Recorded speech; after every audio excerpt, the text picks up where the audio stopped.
moƴƴe jarama e namdal ngal waɗi fayida no fewi kanum konngui ɗi to jiitaɗi ɗo ko ɓuuri hen hewde ko konngui tan no neɗɗo miijorto ko wiyete konngui pular ko so taw nani joni wiye pular wi ko ɓuuri hen hewde wona pular ko tawat tan ko pullo wino noon so tawi ha ɓooyi seeɗa noon inde makko majji watta wiyede pular wi sa ƴeewi joni ko wayno konngui ceerno Abdoulaye Oumar de mo Lig Seyba e konngui makko kewɗi ɗi o haalanno joni ko hono noon tan so yeehi ha ɓooyi seeɗa ewa so majjitoyi watta wiyede pular wi ɗum ɓuuri hen hewde ene ko hoore men konngiji kewɗen jangguinde ɗo e Duɗal Gaynaka ɗi ko ɓuuri hen hewde na waɗi hen tawa ko konngui hen ɗi micciɗen ini hen hono neɗɗo ɓurnorto yimre ni e konngui goɗɗi kadi nani hen tawa ko konngui cuɓtaɗi e nder jim tawa koye nder yimre woni kono tawa ko konnguɗi galɗuɗi no fewi tan cuuɓe mbaɗe banggue ƴeewi joni ko wayno ko kewɗen wiide ko needi woni neɗɗago ko hakkille woni aade so tawi needi boni neɗɗago waase so hakkille yeehi farilla fawre ɗum joni ɗum woni koye nder yimre men wootere nan toon ko toon konngol ngol woni hatta noon ngol suɓte tan ngol hutore e nokkuji kewɗi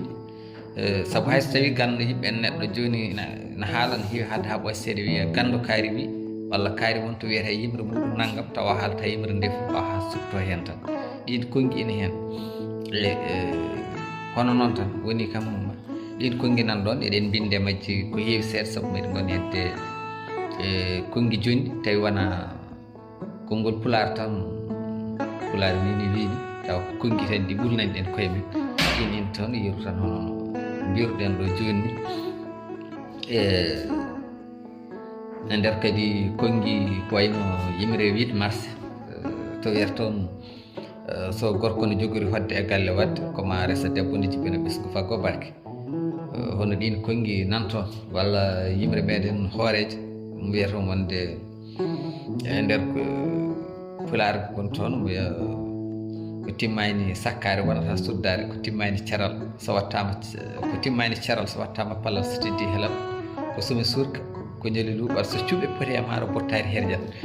joni noon ay ngol konngol watti hutorede e gueɗe kewɗe saaha fof mbiya so cuuɓe poti e maaro tan bottari herjat kirti ko konngui tan doole hen koye nder jimi pular woni tawa yi konngui ɗi won kodi garno siftinde toon walla tengtinde toon e nder haala kalten o kam ko ɗum waɗi hen hunde wande fayida waɗi saaha fof en guitta konngol tan jangguinen ɗum ɗo sukaɓe rewɓe taw ko konngol tan gargol e teelal hono ñanden windande ko jangguinanɗen ɗo wonde koddigal ko kutodiral so hoddiɓe kutodiral so kutodiri kuɗodirat kulodirat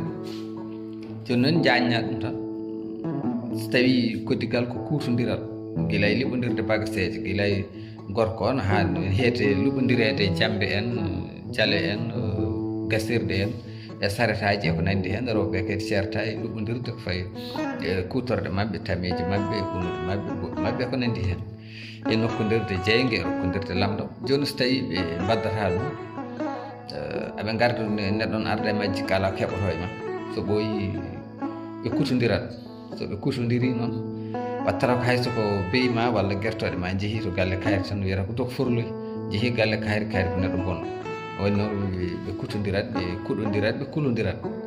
eyyi ɗum nan ɗon won kadi konngol to jobbol wiyata wonde